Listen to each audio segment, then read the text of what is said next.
제가 잡소리에 잡돌이 하러 왔어요. 요즘에는 부자 기준이 10억. 10억을 어떻게 보지? 그치, 소득공제 보면서 왜 이렇게 많이 썼어? 그대로 이렇게 나왔지? 거의 경제를 굴렸어요. 네. 한 해에 내가 민간 소비를 굴렸어요. 그래서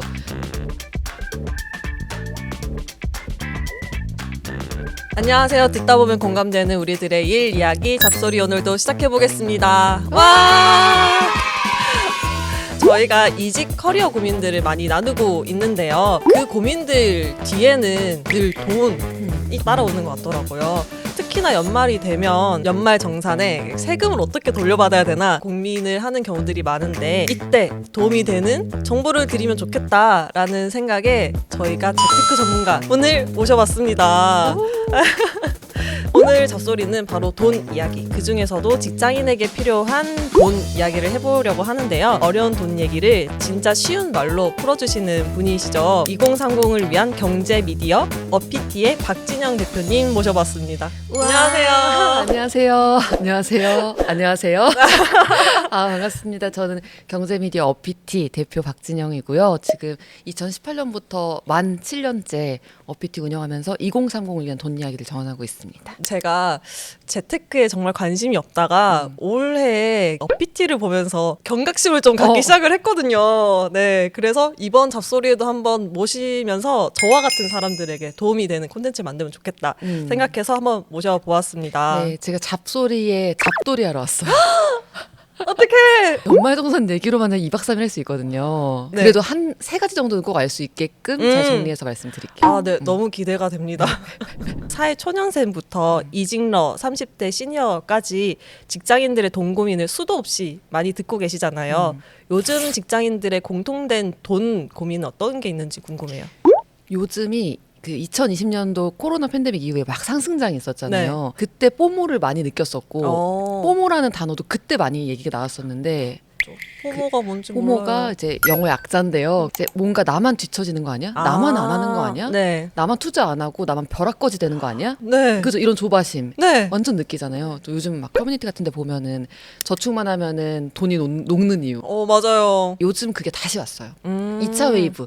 다시 이런 분위기가 오니까 그때 기회를 못 잡았다 생각한 분들이 이번엔 나도 해야지.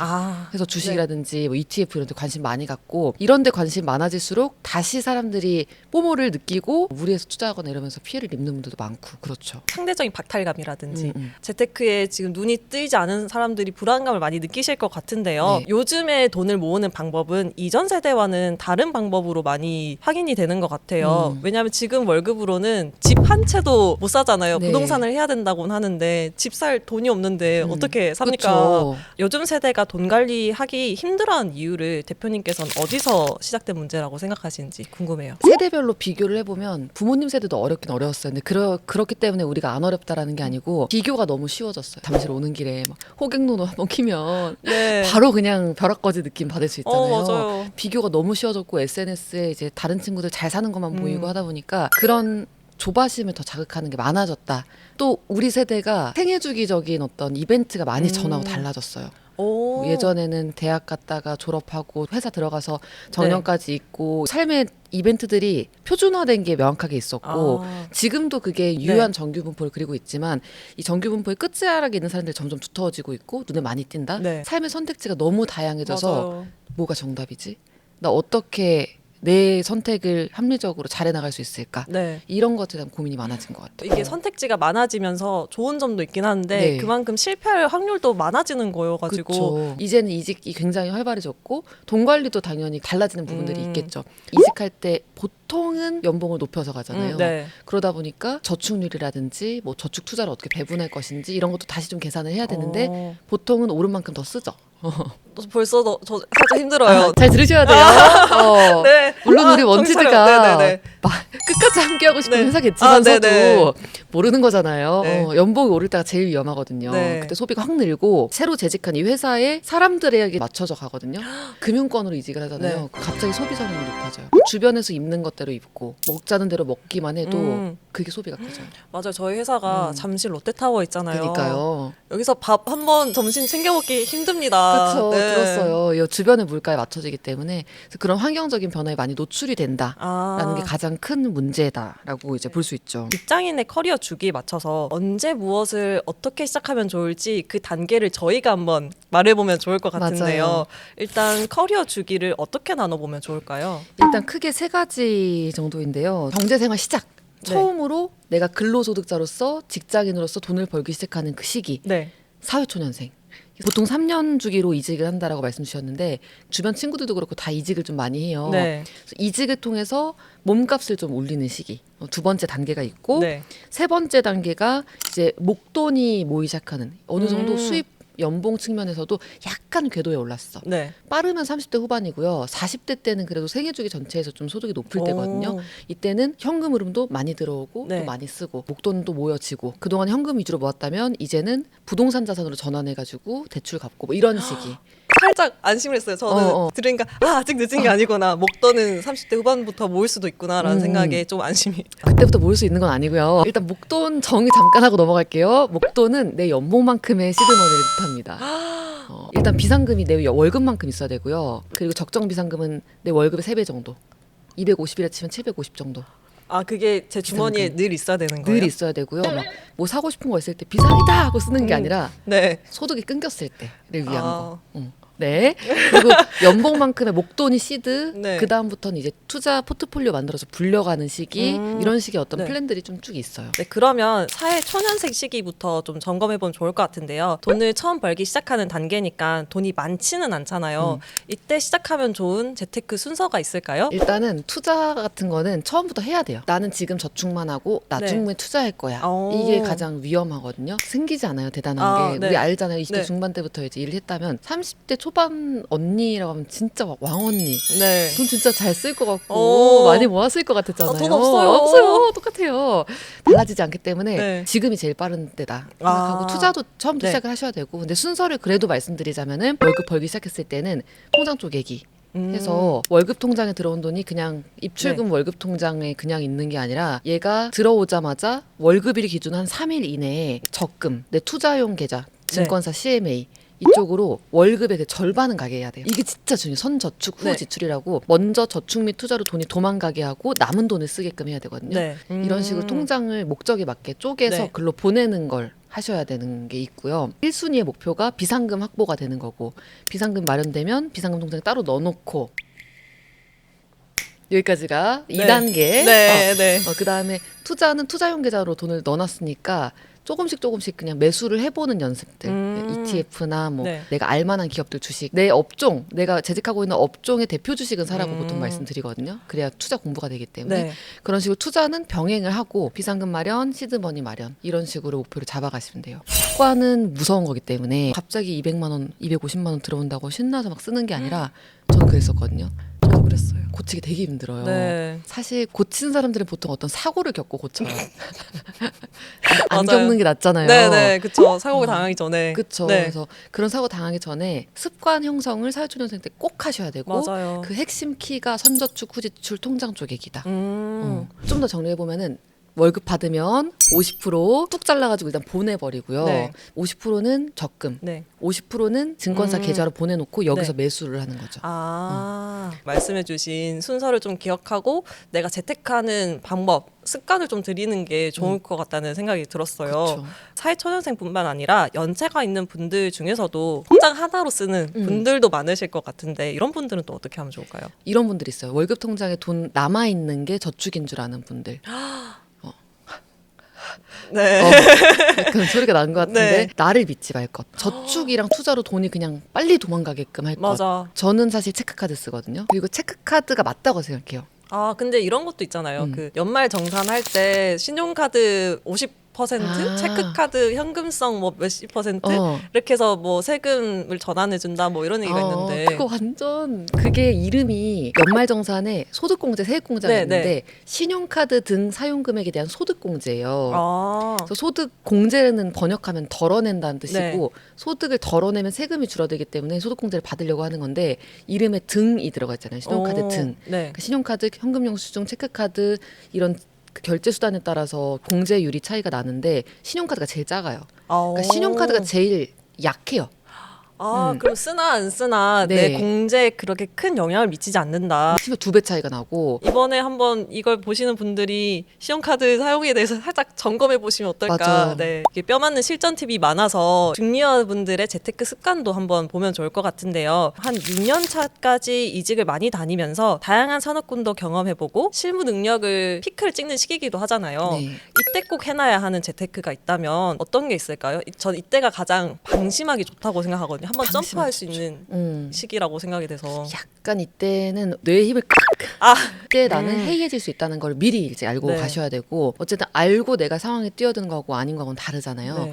그리고 무엇보다 이때 이직할 때는 퇴직급여를 받는다. 퇴직급여를 이렇게 받을 거예요.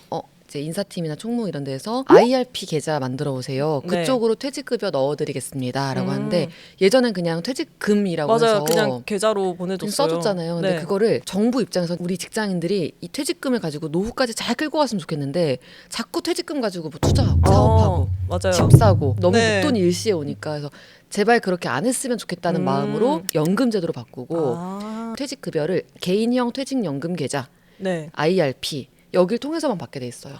IRP로 들어가는 금액은 일부를 꺼내 쓸 수 없고, 네. 그 IRP 계좌를 꾸준히 내가 갖고 가거나 추가로 납입해서 내 노후를 위해 쓰면 정부가 세금 혜택을 줘요. 과세 이연이라고 네. 해서 세금을 매기는 시점을 나중으로 넣어준다든지. 우리 냅두면은 목돈은 쓰려고 하기 때문에 맞아요. 이 IRP로 들어온 돈을 잘 유지해서 가져가라. 이거 너무 중요한 얘기예요. 사실은 이 촬영을 준비하기 전까지는 왜 나는 내가 쓸 돈을 왜 내가 원하지 않는 통장에 묶여야 되지라는 생각을 이번에 했어요. 네. 근데 듣다 보니까 납득이 됐습니다. 그렇죠, 근데 그렇죠. 그렇게라도 안 하면 재테크를 안 할 것 같기도 해요. 그렇죠. 그리고 그게 아마 의무일 거예요. 그 IRP 계좌가 만들고 나서 제가 출금을 못 하지 않나요? 몇 가지 요건은 있어요. 뭐 내가 네. 최초로 내 집 마련할 때, 아니면은 뭐 배우자가 좀 많이 아플 때 딱 네. 보면 하지 말라는 거구나, 깨지 말라는 거, 중도 인출 안 된다는 거구나, 네. 이런 생각을 하게 만드는 그런 중도 인출 요건들이 있는데, IRP 계좌를 하나만 만들지 말고 목적별로 2개 이상 만들어라. 왜냐하면 일부를 꺼내기 위해서 다 깨버려야 되면 라쿤 솜사탕 씻는 것처럼 어디 갔어? 네. 그럼 그때 지금까지 받은 세금 혜택 다 토해내거든요. 목적대로 안 하면. 그렇게 되면 너무 아쉬우니까 IRP 계좌도 쪼개서 넣어라. 이직이 네. 낮으면은 첫 번째 직장, 두 번째 직장 이런 식으로 나눠가지고. 그럼 직장별로 IRP 계좌를 나눠서 네. 관리를 하면 되게 좋은 팁 같아요. 그쵸. 중니어 분들에 대한 재테크 얘기를 잠깐 해봤는데요. 그러면 다음으로는 시니어 분들이세요. 사실 시니어 분들은 이미 네. 뭔가 노하우가 있으실 것 같기는 하지만 그럼에도 얘기를 해본다면 커리어가 안정되고 목돈이 모이는 때기도 하잖아요. 어떤 분들은 이사나 결혼, 출산 같은 큰 돈이 들어가는 상황이 종종 네. 생기는 시기이기도 하고요. 이때는 어떤 재테크를 해보면 좋을까요? 소득 지출 그래프라고 있어요. 아, 그래서 네. 보통 30대, 40대일 때 지출 곡선이 확 늘어요. 이 표준 재무 설계에서는 이때 결혼하고 출산하고 육아하기 때문에 생애 주기적으로 이벤트가 있는 건데, 이럴 때를 위한 쓸돈 저축이 필요하다. 그 어떤 목표인지에 따라서 기간 같은 것들 다 정해가지고 별도로 저축을 해야 돼요. 또 노후 대비처럼 오히려 먼 일, 나중에 내가 써야 될 돈들은 그 시점, 목표 시점이 멀수록 고위험 투자를 해야 되거든요, 지금은. 그게 의외죠. 네. 또 노후 대비를 위한 거는 지금은 되게 적극적으로 투자해야 돼요. 이게 사람들이 투자를 한다든가 저축을 한다는 거는 퇴직을 했을 때 고민이 있어서잖아요. 근데 요즘에 퇴직하는 나이가 점점 짧아지기도 하고, 저희가 만약에 50대, 60대 때 퇴직을 한다고 했을 때 월에 어느 정도 자산을 그게 정부가 발표를 해요. 통계청가 발표를 하는데 네. 적정 생활비, 최소 생활비, 뭐 여유 생활비 이렇게 네. 일하는데, 부부 기준, 1인 기준 생각보다 현실적인 수준이긴 하거든요. 저는 250에서 300 정도의 흐름은 있어야 된다라고 생각을 하는 게, 네. 그때 아플 수 있거든요. 경조사 많이 나가고, 그렇죠. 그리고 의료비 많이 나가기 때문에 네. 그 정도 현금 흐름은 있어야 관계를 유지하면서 살 수 있다. 건강과 관계. 사회초년생 때부터 잘 다져와서 하면 좋긴 하겠지만, 현실적으로 저희가 퇴직을 한 다음에 월급이 없어진 상황에서 매월 200~300씩 만들려고 하면 되게 어려울 것 같은데, 그게 그쵸. 가능할까요? 그래서 연금을 하라는 거예요. 아, 국민연금, 퇴직연금, 개인연금 세 가지가 다 쌓여야 여유로운 생활이 된다고 해요. 250 정도의 현금 흐름이 있어줘야 네. 새로운 도전을 할 수도 있어요. 그쵸. 안 그럼 먹고 살기 위해서 뭐 해야 돼요. 그렇다면 아까 말씀해주신 생애 주기를 그려본다고 하셨잖아요. 연금을 만든다고 했을 때 최종적으로 어느 정도의 금액이 모여 있어야 내가 얼마액 정도의 금액을 가져올 수 있을까에 대한 것도 궁금한데요. 그거는 사실은 계산기를 돌려봐야 되는 문제긴 한데 네. 요즘 유튜버들이 많이 얘기하는 건 늦지 않았다. 일단 3억을 만들어라. 3억을 일단 누구든 목표로 잡고 만약에 내 지금 연금 계좌에 돈이 아예 없어도 네. 뭐 40대다라고 해도 최대한 그 연금 계좌에 돈을 그냥 막 밀어 넣으면 네. 그렇게 될 수도 있을 수 있거든요. 40대인데 오. 50세, 55세까지. 요즘에는 부자 기준이 10억. 많죠. 10억을 어떻게 모으지? 그렇죠. 근데 네. 생각보다요. 빵원에서 1,000만 원 만드는 게 제일 어렵고요. 음. 1,000에서 5,000도 금방 하고 네. 5,000 하면 1억도 금방 가서 가속도가 붙어요. 언제 시작을 하든 늦지 않았다고 하셨잖아요. 그럼 1억을 모으는 데까지 평균적으로 몇 년 정도 소요가 될까요? 진짜 보수적으로. 진짜 보수적으로 연봉 4천 정도의 절반 저축 가이드라인대로 하면은 2,000씩 모으는 거니까 네. 세금 같은 거 좀 잠깐 배제하고 5년이면 1억이긴 하거든요. 근데 이거는 순 저축만 했을 때고 네. 투자로 조금 더 넓혀서 만약에 실패 없이 투자를 해서 연 수익률이 6, 7% 정도 됐다면 그 기간을 당기는 거고요. 네. 근데 이런 경우도 있을 것 같아요. 제가 그랬거든요. 저처럼 서울로 유학 온 친구들은 지출할 게 너무 많아서 맞아. 모을 수가 없거든요. 맞아요. 주변에 비교를 하게 되잖아요. 그쵸. 본가에 생활하는 친구들이랑 너무 차이가 심하다 보니까 맞아. 포기하게 되는 경우도 있을 것 같아서. 그 생각을 계속하면 내가 할 수 있는 게 없어서 좀 짜증나요, 사실은. 네.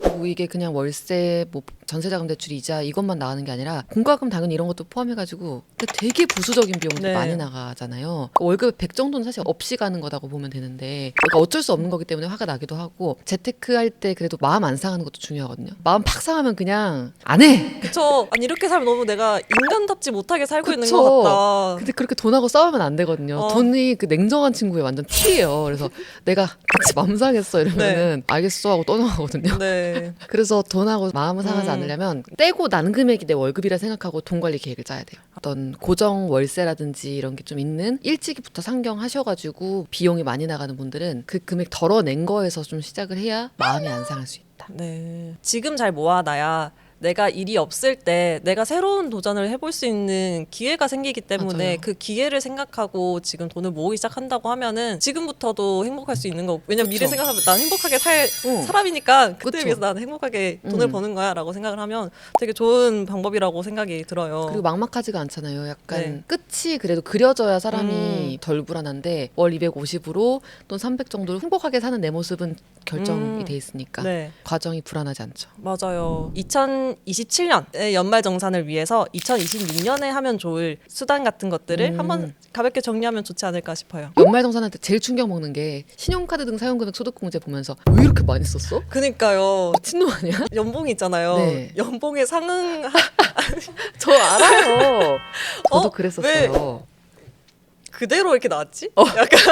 거의 경제를 굴렸어요. 네. 한 해에 내가 민간 소비를 굴렸어요. 그래서 내수 경제를 정말 잘 활성화시켰다. 그러니까요. 네. 그거를 어떻게 줄일지를 생각하는 게 전 조금 더 필요하다고 생각하고 일단 연금계좌 세액공제는 세액공제를 위해서가 아니라 노후 대비를 위한 차원으로 월 소득의 10% 정도는 연금계좌에 넣는 게 좋거든요. 네. 그건 가이드라인이 어느 정도 있어요. 연금저축펀드 개설하고 여기다가 월소득 10%씩 1월부터 그냥 넣자. 그게 1번이고 2번은 신용카드 등 소득공제 이거는 체크카드로 쓰라고 말씀드리지만 굳이 팁을 드리자면 내 연봉이 25% 이상을 결제를 해야 그 초과분부터 소득공제 주는 거거든요. 그러니까 돈을 좀 쓴 사람들이 받을 수 있는 거예요. 네. 내 연봉의 25% 정도까지는 신용카드를 써요. 왜냐면 어차피 쓸 돈을 네. 혜택을 받으면 쓰자는 거고 네. 그 25% 초과하는 분부터는 체크카드로 써서 공제율 높이기. 어떤 분들은 그러면은 연초에 한 여름 휴가 때까지는 신용카드로 쓰다가 여름 휴가부터는 체크카드로 쓰는 분들도 있고. 그리고 이거는 이제 연말 가까워서도 할 수 있는 건데 기부금 세액공제라고 고향사랑 기부라든지 네. 정치자금 기부 이런 것들 후원 같은 것들 하면 한 걸 그냥 세금 다 돌려준다라고 보시면 돼요. 쉽게 말해서. 요즘 또 고향사랑 기부는 지자체 잘 골라서 하면 굿즈도 주거든요. 맞아요. 그 특산품 주고. 특산품 주고 저 게장 받았어요. 아, 그래요? 네. 또 잘생기셨네. 2026년이 다가왔을 때 2027년 위한 26년을 준비를 해보자면 연말 정산이 되면서 저희 네. 조회를 하잖아요. 네. 아, 내가 이런 게 문제였구나. 이런 걸 고치면 좋겠다. 아니면 이런 현금 비율을 좀 줄이거나 늘리면 좋겠다. 새해가 밝았을 때 한번 쭉 계획을 세워보는 거죠. 1월에 연금 저축 계좌를 만들고 거기서 내가 12월까지 어느 정도의 뭐 저축을 좀 해보겠다는 네. 계획과 뭐 상반기나 아니면 하반기 내가 카드를 어떻게 쓸지에 대한 비율 계산도 해보면 좋을 것 같고 너무 중요한. 너무 오. 중요한 말씀이시고 사실 지금도 홈택스 들어가면 연말정산 미리 보기라고 해서 아. 1월에서 9월까지 올해 데이터 바탕으로 미리 한번 얼마 나오나 산출해 볼 수 있고 최근 3년치 것 연말정산 결과도 줘요. 네. 보면서 이거 내가 해당됐는데 못 받았다. 이때는 받았는데 지금 못 챙겼네. 하는 것들을 오답노트처럼 네. 리뷰하는 건 너무너무 좋은 생각이에요. 이번에 하는 연말정산으로 성적표를 한번 보시고 네. 네, 내년 계획을 세워보는 것도 좋겠네요. 꼭 가계부 쓰는 게 아니어도 내가 이 분야의 지출은 70% 수준으로 줄여야겠다 하는 마음을 먹는 게 좀 더 네. 연말다운 자세가 아닐까 싶습니다. 네. 지금 저희 시기상 너무 좋은 말씀으로 네. 마무리해 주셔서 너무 좋은데요. 오늘 너무 유용한 정보가 너무 많이 나와서 다들 받아 적으시면서 들으셨을 거예요. 돈 관리라는 게 거창한 기술보다 습관을 짜는 게 가장 중요한 것 같다라는 생각이 들었고요. 뭐부터 해야 될지 막막했던 분들께 좋은 도움이 되었기를 바라면서 오늘 참여 소감 한번 여쭤보고 싶습니다. 오늘 너무 저를 자극하는 너무 좋은 질문들이 많아가지고 제가 질문 하나로 답변 드릴 수 있는 이만큼 있는 질문들이 네. 있는데 그런 거 너무 잘 주셔가지고 어느 순간에 내 편하시고 잠깐 그냥 앉아봐요. 네, 이러면서 네, 얘기를 한 것 같아요. 네. 너무 즐거운 연말인 것 같습니다. 덕분에. 네, 저도 많이 제가 메타인지가 약했구나라는 걸 경험하면서 2027년을 위한 제 노후를 위한 네. 계획을 짜보면서 제 생애 주기 계획을 세워보도록 하겠습니다. 그 과정은 다양할 수 있는데 그 과정을 돕는 그 과정을 풍요롭게 돕는 우리 원티드에서 네. 이런 얘기할 수 있어가지고 너무 영광이었습니다. 골은 분명히 있긴 하겠지만 그 도약을 이직을 통해서 이뤄내야 되기 때문에 저희 대표님의 말이 도움이 되셨길 바라면서 그래도 여전히 막막하고 어디서부터 손을 대야 될지 모르겠다 하시는 분들은 어피티 뉴스레터를 보시면서 매주 재테크에 대한 감각을 키워보셔도 좋을 것 같습니다. 월요일마다 라이브를 아침에 하시더라고요. 네. 그래서 출근길에 들으면서 오기 너무 좋다고 생각이 들어가지고 네. 그 라이브도 한번 추천을 드리도록 하겠습니다. 댓글 남겨놓을게요. 그런 잡소리는 내년에도 여러분들의 이직과 커리어 관련된 이야기로 찾아오도록 하겠습니다. 감사합니다. 고생하셨습니다. 2026년에 새로운 이직운이 들어올지 확인해 보려고 하는데요. 내년에 기대해봐도 좋을 것 같다 하는 일주 몇 개만 다. 사주팔자에 금이 많거나 금으로 태어나신 분들은 26년도에